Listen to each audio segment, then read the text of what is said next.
Halo semua, selamat datang kembali di channel Plot Tiksal. Di part sebelumnya, Yu akhirnya menerima duel melawan Shogo Midorikawa, pengguna karate berbahaya yang jadi ancaman baru di jalanan. Meski sempat dihajar cukup parah, Yu perlahan mulai membaca pergerakan lawannya dan bahkan berhasil meniru teknik Masaki untuk menyerang balik. Pertarungan mereka pun berubah jadi duel brutal yang mulai menarik perhatian semua preman di sana. Dan di akhir cerita, Yu nekat mempertahankan genggamannya sampai akhirnya menjatuhkan tubuh mereka berdua ke tanah. Disusul suara keras yang terdengar dari lengan Shogo. Aku mungkin tak akan pernah bisa melupakan suara itu seumur hidupku. Itu membuatku jijik. Suara yang bahkan tak bisa dijelaskan dengan kata-kata. Suara yang benar-benar mengerikan. Shogo meringis kesakitan sambil memegangi lengannya. Yu langsung terlihat ngeri begitu melihat kondisi lengan lawannya. Para penonton hanya bisa terdiam, terpaku menatap Shogo. Teman Masaki tak menyangka anak itu bisa menghancurkan lengan seorang ahli karate. Masaki langsung memotong dan bilang kalau itu cuma dislokasi. Yu membuat bahu pria itu bergeser. Teman yang lain langsung bertanya, apakah Yu memang bisa melakukan itu? Masaki menyangkal kemungkinan Yu sendiri bahkan tidak sadar. Saat jatuh sambil mencengkram lengan lawannya, tubuhnya menimpa bahu pria itu. Hanya orang yang benar-benar gila yang bisa mematahkan lengan lawan tanpa ragu sedikit pun.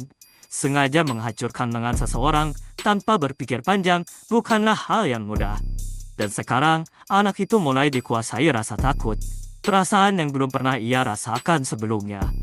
Yu terlihat terkejut, sedikit menyesali apa yang baru saja terjadi. Di belakangnya, para preman SMA Sawa menatapnya dengan wajah kesal. Masaki sadar, situasinya mulai berbahaya. Shin pun berpikiran hal yang sama. Dalam benaknya, ia terus menyuruh Yu untuk segera bangkit dan kabur dari sana. Beberapa preman langsung menghampiri Shogo dan menanyakan keadaannya. Setelah itu, mereka menoleh ke arah Yu dengan tatapan penuh amarah. Yu langsung terlihat ketakutan. Para preman itu seketika mengelilinginya, murka melihat apa yang baru saja Yu lakukan. Yu buru-buru meminta maaf karena ia tidak sengaja melakukannya. Tapi mereka tak mau mendengar. Yagi bahkan langsung menjambak rambut Yu, sementara yang lain ikut memanas-manasi untuk segera menghajarnya. Masaki sempat berniat menyelamatkannya, tapi temannya langsung menghentikan sambil bilang kalau mereka tidak punya kewajiban untuk menolong Yu. Lagi pula, mereka juga tak mungkin bisa menghentikan orang sebanyak itu. Teman Masaki yakin, Yu sendiri pasti sudah tahu sebesar apa dampak dari apa yang baru saja ia lakukan. Ini berbeda dengan kasus Setasho. Jumlah orang yang terlibat kali ini jauh lebih banyak. Yang lain hanya bisa berharap dan berdoa agar Yu tidak sampai mati. Amarah para preman Sawako akhirnya meledak. Yu langsung dikeroyok habis-habisan oleh mereka. Shin hanya bisa menyaksikan dari kejauhan sambil terus memohon dalam hati agar semua ini dihentikan. Ia mulai menangis, meminta maaf, karena tak bisa melakukan apapun. Tanpa diduga, beberapa mobil polisi tiba-tiba datang ke taman itu. Shin sedikit lega, karena sepertinya Yu masih bisa selamat. Yagi menghantam wajah Yu cukup keras. Wajahnya terlihat puas sambil berkata, kalau sejak awal, ia memang tidak berniat bertarung satu lawan satu. Beberapa preman yang menyadari kedatangan polisi langsung memberitahu yang lain. Wajah Yagi kembali kesal karena mereka ketahuan. Polisi segera menyerbu kerumunan itu dan menanyakan apa yang sedang mereka lakukan di sana. Tapi para preman langsung panik. Mereka berhamburan kabur dari tempat itu. Beberapa berhasil ditangkap polisi. Teman Masaki yang melihat Masaki hanya diam saja di sana, langsung mendesaknya untuk ikut kabur. Shin dan Shogo juga terlihat pergi dengan terburu, meninggalkan tempat itu. Salah satu polisi melaporkan pada atasannya kalau setengah dari gerombolan tadi berhasil kabur. Sang atasan tidak menyalahkannya dan langsung mengajak mereka kembali ke kantor. Sebelum pergi, atasan itu mendekati Yu dan menanyakan keadaannya. Tapi Yu tidak membalas. Tubuhnya sudah penuh luka. Kesadarannya nyaris hilang, bahkan untuk berdiri saja ia kesulitan. Singkatnya, Yu akhirnya dibawa ke kantor polisi. Kalau ada laporan masuk, polisi biasanya tiba dalam 5 atau 15 menit. Apalagi jika melibatkan kelompok besar remaja yang membuat keributan, Kantor polisi tak mungkin hanya mengirim beberapa petugas saja. Dengan tambahan polisi berpakaian preman dan bantuan dari kantor polisi terdekat, kekuatan mereka jadi jauh lebih besar. Para remaja yang masih keras kepala itu akhirnya dikumpulkan dan dibawa ke kantor polisi. Kantor polisi seketika dipenuhi keributan para preman yang tak mau diatur. Sang atasan langsung bertanya, apa sebenarnya yang terjadi, apa yang mereka lakukan. Sungguh sekumpulan orang yang gaduh. Salah satu polisi menjelaskan, kalau sepertinya mereka terlibat dalam perkelahian jalanan, dan hanya satu anak ini yang mengalami luka parah. Sang atasan kembali bertanya, apakah ini kasus pengeroyokan? Polisi itu mengangguk dan bilang, kalau anak yang satu ini memang dipukuli cukup parah. Ada beberapa kendaraan yang dimodifikasi ilegal, jadi awalnya mereka mengira ini perkumpulan Yakuza. Tapi setelah dilihat lebih jelas, ini lebih seperti kasus pengeroyokan biasa. Sang atasan kemudian mencoba mengajak Yu bicara. Ia menanyakan, kenapa Yu bisa sampai seperti ini? Siapa pemimpin mereka? Dia tak akan membiarkan aksi balas dendam terjadi, jadi Yu diminta untuk bicara jujur. Teman Sawa yang mendengar itu langsung menyela. Ia bilang, kalau anak itulah yang mematahkan tangan Shogo, dan dia juga yang menghajar teman-teman mereka. Tapi sang atasan langsung membentaknya, siapa yang bakal percaya omongan seperti itu? Ia bahkan langsung mencengkram kerah bajunya sambil bertanya, kalau memang teman mereka yang jadi korban, kenapa mereka malah kabur? Jangan berkata omong kosong kepadaku, bentaknya. Ia juga menambahkan, kalau para berandalan selalu mengatakan hal-hal yang menguntungkan diri mereka sendiri, jangan remehkan orang dewasa, tegasnya. Yu memperhatikan suasana kantor polisi itu. Wajah para preman terlihat ketakutan dan cemas. Mereka terus memohon agar kejadian ini tidak dilaporkan ke sekolah maupun kepada orang tua mereka. Tapi para polisi tak peduli. Mereka tetap akan melaporkan semuanya. Yu pun sadar kalau mereka sebenarnya sama saja seperti dirinya, lemah dan kecil. Tak peduli seberapa garang sikapmu, atau sekeras apa kamu melolong di malam kota, saat kekuatan besar masyarakat bergerak melawanmu, dalam sekejap, tempatmu akan hilang. Atasan polisi itu kemudian menanyakan kondisi Yu, dan memperbolehkannya pulang. Ia bilang, Yu jadi seperti ini karena berkeliaran sampai larut malam. Kalau polisi melihatnya lagi bergaul dengan kelompok seperti mereka, lain kali, polisi akan langsung melaporkannya ke orang tua atau sekolah. Hari ini kamu saya maafkan, sekarang pergi sana, mengerti? Yu keluar dari kantor itu dengan langkah yang lemah. Ia berdiri diam, sambil menatap langit yang diguyur hujan. Yu tak tahu harus pergi kemana. Ia sudah tidak punya tempat tujuan lagi. Rasanya, ia tak diterima dimanapun. Shin datang menghampiri sambil membawa payung. Ia sudah menduga, polisi pasti akan segera membiarkan Yu pergi setelah melihat kondisinya. Shin juga mengaku, kalau dirinya tadi ada di sana dan menyaksikan pertarungan Yu. Ia masih tak habis pikir, Yu benar-benar datang ke tempat itu. Shin lalu menanyakan keadaan luka-lukanya. Yu hanya diam sambil menundukkan pandangan. Shin mencoba menenangkannya karena Yu kembali menangis. Yu memang punya kebiasaan menangis saat merasa lega, tapi Yu menyangkal. Ia bilang, itu cuma air hujan, yang kebetulan mengalir melewati matanya. Shin tak membalas. Ia hanya memayungi sahabatnya yang kehujanan, memberi Yu waktu agar bisa sedikit lebih tenang. Shin beralih ke masa lalu Masaki yang sedang dipukuli habis-habisan oleh sekelompok preman. Mereka mendesak Masaki untuk mengucapkan permintaan maaf dengan keras kalau ingin pukulan itu berhenti. Tapi Masaki yang keras kepala hanya diam dan pasrah menerima semuanya. Para preman itu terus membentaknya, menyuruhnya berhenti membuat mereka menunggu. Namun pandangan Masaki perlahan mulai gelap. Masaki tiba-tiba terbangun sambil berteriak. Ternyata itu hanya mimpi buruk. Wanita di sampingnya terlihat terkejut dan bingung, menanyakan apa yang terjadi. Tapi Masaki tidak menjawab apapun. Ia malah bangkit dari kasur, mengenakan pakaiannya, lalu menyuruh pacarnya tidur lagi. Pikiran Masaki kembali teringat pada masa lalunya. Di tempat itu, sudah jadi hal biasa untuk mendisiplinkan murid tahun pertama yang mulai bertingkah. Saat itu, Masaki sudah dikelilingi 4 senior yang siap memberinya pelajaran. Masaki menganggap mereka cuma amatir, jadi awalnya ia tidak terlalu khawatir. Tapi tanpa diduga, salah satu dari mereka mengeluarkan senjata. Mata Masaki langsung membelalak, keringat mulai mengucur, apalagi tubuhnya sudah terpojok ke dinding. Preman itu kemudian mengayunkan baton miliknya.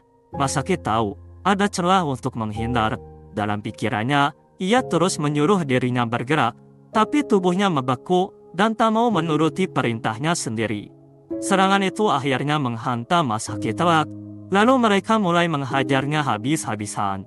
Dalam benaknya, Masaki berpikir, mungkin dirinya takut pada orang-orang itu, atau mungkin ia takut memukul seseorang dengan tangan kosong. Tempat ini bukan ring tinju atau arena dengan matras empuk. Tidak ada gong tanda pertandingan dimulai, dan tidak ada wasit yang menghentikan pertarungan. Tubuhnya tersentak ke belakang. Ia mendengar suara yang tak pernah ia bisa lupakan. Suara yang berasal dari dirinya sendiri. "Maafkan aku," ucapnya lirih. Saat itu, ia bahkan tak bisa berdiri. Seluruh tubuhnya terasa sakit, matanya tertutup karena darah yang terus mengalir. Masaki menyesal, tidak mengerahkan seluruh tenaganya saat itu. Sebenarnya, ia tahu dirinya masih mampu berdiri, hanya saja ia memilih untuk tidak bangkit. Bahkan dalam kondisi semenderita itu, ia tetap tak ingin berdiri. Dan pada akhirnya, sedikit harga diri terakhir yang ia punya ikut dibuang. Kebanggaan terakhirnya juga ia buang begitu saja. Untuk mengumpulkan kembali kepingan dirinya, Masaki mulai keluar ke kota malam. Ia mencoba merebut kembali sesuatu yang merasa sudah hilang darinya. Dan tanpa sadar, ia perlahan tenggelam dalam dunia malam itu. Semakin keras ia berjuang, semakin jauh pula ring tinju itu darinya. Dan sepertinya, sampai sisa hidupnya nanti, Masaki tak akan pernah bisa menyukai dirinya sendiri. Sampai akhirnya, seorang anak bernama Kamishiroyu datang dan menanyakan bagaimana cara bertahan di jalanan malam. Masaki mulai penasaran, sebenarnya apa yang sedang dicari anak itu di tempat seperti ini. Di tempat lain, Yu sedang makan malam bersama keluarganya. Luka bengkak di wajahnya mulai sedikit membaik. Kedua orang tuanya yang khawatir langsung menanyakan apa yang sebenarnya terjadi. Yu akhir-akhir ini selalu pulang larut. Mereka penasaran, apakah ia sibuk karena kegiatan klub, atau malah dibully lagi? Tapi Yu tidak menjawab. Ia hanya bangkit dari meja makan, lalu pergi untuk ke kamarnya. Orang tuanya yang cemas mulai saling menyalahkan. Ibunya terlihat sangat khawatir setelah melihat tubuh Yu penuh luka. Tapi ayahnya menganggap itu hal biasa, karena Yu sudah mulai dewasa. Ibunya tidak terima, ia takut. Semua ini membuat Yu kembali tidak mau pergi ke sekolah. Sementara itu, di dalam pikirannya, Yu justru terus memikirkan jalanan malam. Ia heran, kenapa setelah mengalami kejadian mengerikan seperti itu, dirinya malah terus tertarik ke sana. Padahal, ia sendiri sempat ingin lari dari semua itu. Tapi apapun yang ia lakukan, pikirannya selalu kembali ke jalanan malam. Atau lebih tepatnya, ke Iwado, dan waktu yang ia habiskan bersama Midorikawa. Semua itu terus terulang di kepalanya. Di dalam kamar, Yu kembali melatih tinjunya. Ia sadar, ada sesuatu dalam dirinya yang mulai tumbuh. Namun di sisi lain, ia sendiri bingung, sebenarnya apa yang ingin ia lakukan. Pada suatu hari di sekolah, seorang siswa berandalan sedang mengeluh soal gebetannya yang cuma mau diajak kencan kalau ia membawa mobil. Masalahnya, ia bahkan belum punya SIM. Karena kesal, ia langsung meledek cewek itu yang dianggapnya terlalu matre. Temannya kemudian menimpali kalau siswi di sekolah mereka memang tidak keberatan berkencan dengan para pekerja kantoran. Jadi, kalau soal uang, mereka jelas tidak bakal bisa menang. Berandalan itu pun sadar, dirinya memang tidak punya banyak uang. Akhirnya ia mengajak juniornya, Yoshiaki, pergi ke Shimokita untuk memalak beberapa orang. Tapi juniornya langsung menolak. Menurutnya, kalau berandalan seperti mereka nekat melakukan itu, mereka pasti bakal langsung dicekik oleh anak-anak SMA Kaseta atau SMA Sawa. Mendengar itu, seniornya juga mengakui kalau mereka memang tidak bisa so kuat di sana. Pandangan Yoshiaki kemudian tertuju pada Yu yang sedang menyapu sendirian di sana. Ia bilang, kalau soal uang, mungkin dirinya punya cara. Para seniornya langsung penasaran apa yang ingin ia lakukan. Yoshiaki lalu menunjuk anak yang sedang menyapu itu. Ia menjelaskan kalau dulu saat masih SMP, dirinya dan anak itu bersekolah di tempat yang sama. Dan di sana, mereka menganggap anak itu sebagai dompet berjalan. Parah banget, ucap salah satu seniornya. Kalau dulu mereka sering menghajar anak itu setiap kali butuh uang. Ia bahkan baru sadar, ternyata mereka sekarang bersekolah di SMA yang sama. Menurutnya, ini justru kabar yang bagus. Sang senior pun langsung paham. Anak itu memang terlihat polos, jadi bakal cocok dijadikan sumber uang mereka. Yoshiaki tanpa ragu langsung memanggil Yu dengan sebutan Yuko. Para seniornya langsung tertawa mendengar panggilan itu. Yu menoleh dengan wajah cemas. Tak menyangka bisa bertemu lagi dengan orang yang pernah membulinya. Yoshiaki lalu menyuruhnya mendekat karena para senior ingin bertemu dengannya. Yu bilang dirinya harus membuang sampah dulu. Tapi Yoshiaki langsung membentaknya karena para senior sudah memanggilnya. Kebetulan, Mai dan temannya lewat di sana dan melihat Yu sedang berhadapan dengan para senpai dari klub musik. Teman Mai langsung merasa itu mencurigakan. Ia juga bilang sangat benci dengan orang-orang seperti mereka, karena yang terdengar tentang mereka hanyalah hal yang buruk. Tak lama setelah itu, Mai tiba-tiba berlari pergi entah kemana. Sementara itu, para senior berandalan mempersilahkan Yu untuk masuk. Salah satu senior terlihat hanya diam tanpa ikut tertawa seperti yang lain. Rekannya langsung bertanya ada apa. Pria itu bilang kalau dirinya merasa pernah melihat anak itu di suatu tempat. Yoshiaki langsung menimpali kalau Yu memang cukup terkenal karena sering dibully. Betul kan Yuko? Namun senior tadi menggeleng. Bukan karena itu. Ia yakin pernah melihat Yu di tempat yang sangat gila. Ternyata Mai pergi ke kelas untuk mencari Shin. Ia langsung bertanya kalau Shin dekat dengan Kamishiro, ya kan? Ia kemudian memberitahu kalau Kamishiro sedang dibawa oleh para senpai nakal ke ruang klub musik. Mendengar itu, Shin langsung panik dan berlari sambil mengucapkan terima kasih atas informasinya. Di tengah jalan, Shin sempat kesal karena Yu terlalu mudah untuk dijadikan target. Tapi ia tiba-tiba berhenti, lalu menoleh ke arah Mai. Minta tolong, siapa yang harus diselamatkan? Mai langsung menjawab, kalau tentu saja Shin yang harus menolong Kamishiro. Shin pun sadar, kalau belum ada yang tahu soal itu. Mai kembali mendesaknya, karena kalau mereka tidak cepat. Namun Shin mencoba menenangkannya. Ia bilang tidak apa-apa. Dirinya hanya akan pergi ke sana untuk melihat keadaan. Senior berandalan tadi akhirnya mulai ingat. Ia lalu bertanya, apakah Yu punya kenalan di SMA Sawa? Beberapa hari lalu, ia mendengar dari temannya di SMA Sawa soal pertarungan besar. Jadi, mereka pergi ke sana untuk menonton. Yoshiaki ternyata tahu soal itu. Ia mendengar pertarungan itu melawan si pemburu preman. Senior tadi kembali melanjutkan, dari balik kerumunan, ia melihat Yu juga ada di sana. Dan saat itu juga, ia akhirnya sadar. Wajahnya langsung berubah ketakutan, sambil berkata, kalau Yu adalah petinju pemburu preman Shimokita. Suara itu tiba-tiba terdengar dari arah jendela, membuat semua orang langsung menoleh ke sana.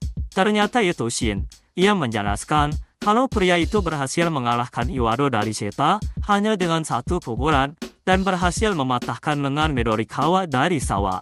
Sosok yang sekarang ditakuti para berandalan di area tersebut, Kamishiro Yu, siswa tahun pertama dari SMA Koyo. Para senior terlihat tak percaya dan langsung bertanya, apakah teman mereka sedang berbohong?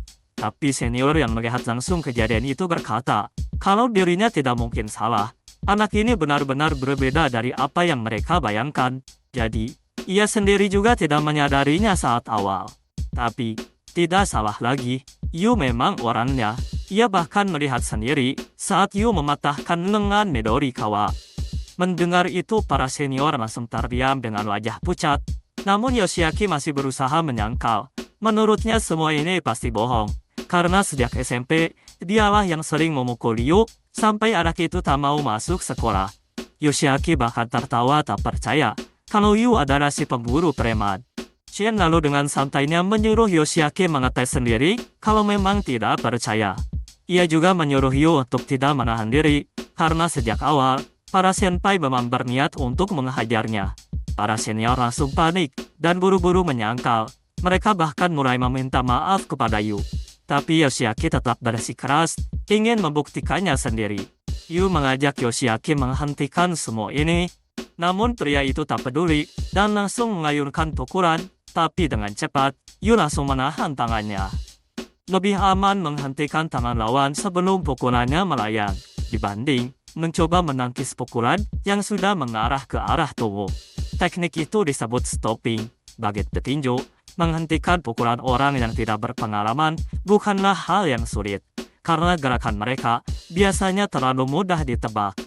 Sambil mencengkram tangan Yoshiaki, Yu langsung melesatkan tangan kanannya melewati wajah pria itu. Yoshiaki kebingungan. Perlahan, Yu membuka telapak tangannya. Ternyata, ia berhasil mengambil karet pengikat rambut milik Yoshiaki. Semua orang langsung terdiam ketakutan. Mereka akhirnya sadar. Semua cerita itu ternyata benar. Singkat cerita, Yu dan Shin pulang bersama. Shin tertawa saat mengingat wajah para senior tadi yang terlihat kocak karena ketakutan. Yu berkata kalau dirinya kembali diselamatkan oleh Shin. Tapi Shin langsung membantah. Menurutnya, ia sama sekali tidak menyelamatkan Yu. Malah mungkin, para berandalan itulah yang sebenarnya ia selamatkan. Shin kemudian menyinggung soal Shogo yang kemungkinan besar sedang kena masalah setelah kejadian kemarin. Yu sontak bingung. Shin menjelaskan bahwa saat bintang SMA Sawa dikalahkan, orang itu pasti harus mempertanggungjawabkan semuanya di hadapan para senior. Memang tidak mudah jadi siswa tahun pertama dimanapun. Shin lalu mengajak Yu pergi ke arcade untuk memperbaiki moodnya, tapi Yu malah terlihat termenung. Ia mulai sadar kalau satu masalah baru kembali muncul, padahal dirinya sempat berpikir semuanya akan baik-baik saja setelah kejadian kemarin. Beberapa preman dari SMA Sawa terlihat sedang mengejar seseorang. Ternyata itu Shogo. Dengan tubuh penuh luka, ia terus berlari menghindari mereka. Para preman itu sadar kalau kondisi Shogo masih belum pulih sepenuhnya. Bahkan saat lengannya sedikit disentuh saja, pria itu langsung berteriak kesakitan. Merasa ini kesempatan bagus, salah satu dari mereka mengajak yang lain untuk segera menghajarnya. Shogo yang merasa tak aman, keluar dari persembunyiannya dan kabur lagi. Para preman yang melihat itu pun segera mengejarnya lagi. Di sebuah taman, Shin meminta Yu mempraktikkan lagi kuncian yang pernah ia gunakan pada Shogo. Begitu Yu mencobanya, Shin langsung kesakitan dan yakin kalau teknik itu disebut kuncian pengencang pinggang. Ia pernah melihat gerakan serupa di TV saat pertandingan gulat profesional. Yu membenarkan, ia bilang pernah melihat teknik itu di buku dan memang cukup terkenal. Shin sedikit heran mendengar Yu mempelajarinya dari buku. Ia lalu bertanya, apakah teknik menarik lalu memukul itu juga berasal dari buku? Yu menjawab, kalau itu teknik yang ia tiru setelah melihat Masaki melakukannya. Shin langsung sedikit kagum. Menurutnya, Yu memang spesial karena bisa meniru teknik hanya dengan sekali melihat. Kalau Yu berhasil melakukan gerakan itu, maka tak aneh kalau teknik pengencang pinggang tadi juga berhasil. Shin sendiri tidak tahu kalau semua itu cuma kebetulan atau tidak. Tapi bagaimanapun juga, kombinasi serangan itu memang sangat mengerikan. Yu hanya menunduk tanpa merespons, membuat Shin sedikit bingung. Yu lalu berkata, kalau dirinya mungkin sudah tidak bisa melakukan teknik itu lagi. Ada perasaan aneh saat ia membuat lengan lawannya sampai dislokasi. Ditambah teriakan itu, sampai sekarang, Yu masih merasa ngeri setiap kali mengingatnya. Shin paham perasaan itu. Menurutnya, ia juga tidak tega kalau harus sengaja mematahkan tulang seseorang. Bagi Yu, semua itu dasarnya berbeda dibanding pukulan atau serangan biasa. Lagi pula, menjatuhkan diri bersama lawan juga terlalu berbahaya karena akan membuatnya sulit untuk kabur. Shin masih sedikit bingung. Ia bertanya, apakah Yu ingin jadi lebih kuat lagi? Ia baru saja mengalahkan Iwado dan Midorikawa. Yu langsung membantah, bukan itu yang sebenarnya ia maksud. Di tengah obrolan mereka, seseorang tiba-tiba berjalan tertatih melewati belakang mereka. Shin dan Yu langsung terkejut saat sadar orang itu adalah Shogo Midorikawa. Mereka spontan panik dan bertanya apakah Shogo datang untuk membalas dendam. Tapi Shogo yang penuh luka hanya berjalan pelan lalu duduk untuk beristirahat. Yu baru sadar kalau kondisi pria itu ternyata sedang kacau. Shin langsung paham dan membenarkan rumor kalau Shogo memang harus mempertanggungjawabkan kekalahannya. Ia bahkan sedikit meledek, bilang itulah akibatnya, karena dulu Shogo memaksa Yu bertaruh. Shin langsung mengajak Yu pergi dari sana. Menurutnya, tidak bagus kalau mereka nongkrong di dekat Shogo sekarang. Anak-anak sawah pasti sedang mengejarnya, dan kemungkinan bakal segera datang ke tempat itu. Yu menatap Shogo dengan rasa kasihan. Shogo langsung mengusirnya, dan membenarkan perkataan Shin. Menurutnya, mereka memang sebaiknya pergi dari sana. Tapi Yu malah mengajak Shogo ikut pergi bersama mereka. Shin langsung kaget mendengar ucapan itu. Yu tahu, sebenarnya mereka tidak punya alasan untuk membantu Shogo. Tapi kalau saja dirinya tidak melukai lengan pria itu, mungkin situasinya tidak akan jadi seperti sekarang. Karena itu, Yu merasa tak bisa meninggalkannya begitu saja. Yu terus mencoba meyakinkan Shin. Shin cuma kesal sambil mengomel, sejak kapan Yu jadi sekeras kepala ini? Namun pada akhirnya, ia tetap luluh dan membiarkan Shogo ikut bersama mereka.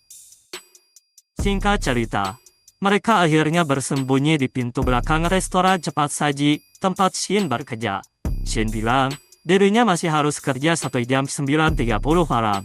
Lalu bertanya, apakah mereka akan menunggu di sini? Yu mengangguk. Sebelum masuk, Shin sempat memberikan makanan untuk mereka.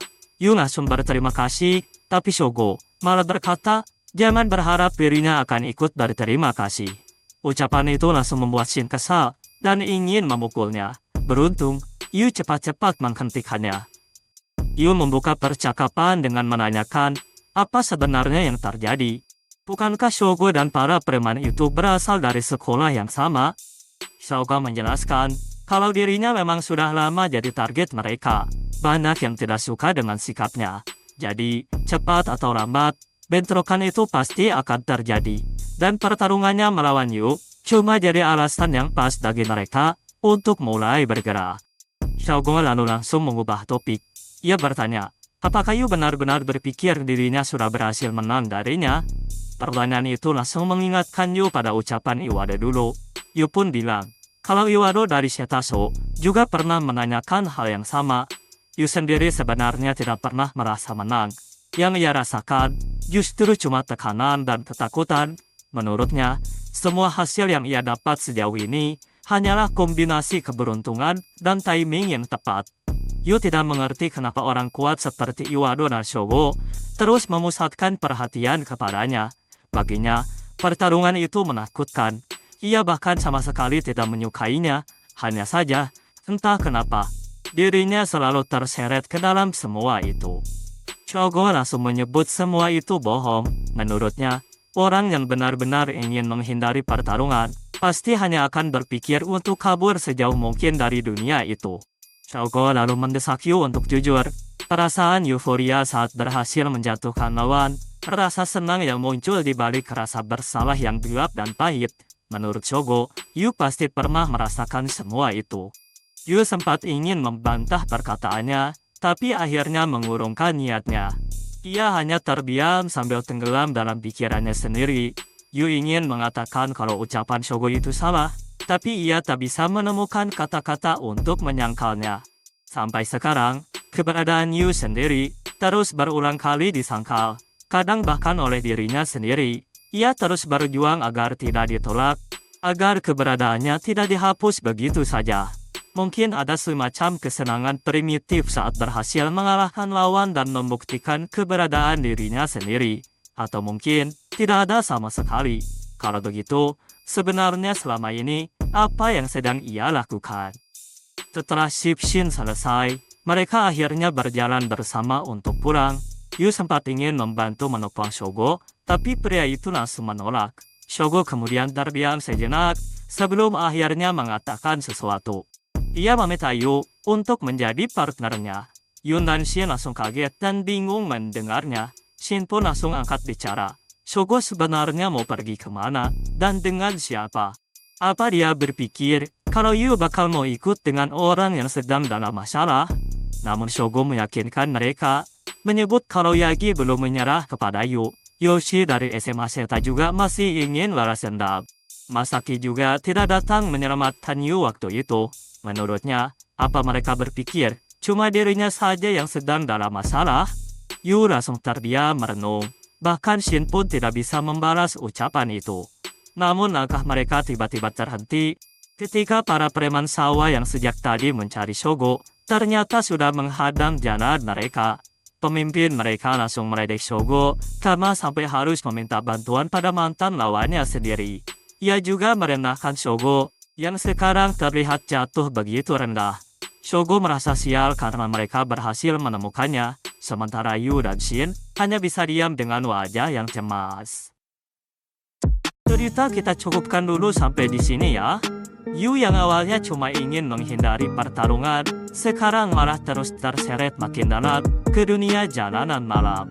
Bahkan Shogo meminta Yu jadi partnernya sendiri. Tapi sebelum mereka sempat pergi, anak-anak SMA Sawah sudah lebih dulu menghadang mereka. Kira-kira, apa yang akan terjadi setelah ini? Tulis pendapat kalian di kolom komentar. Kita lanjutkan ceritanya di part berikutnya, hanya di channel Plot Pizza. Saya pamit undur diri, sampai jumpa.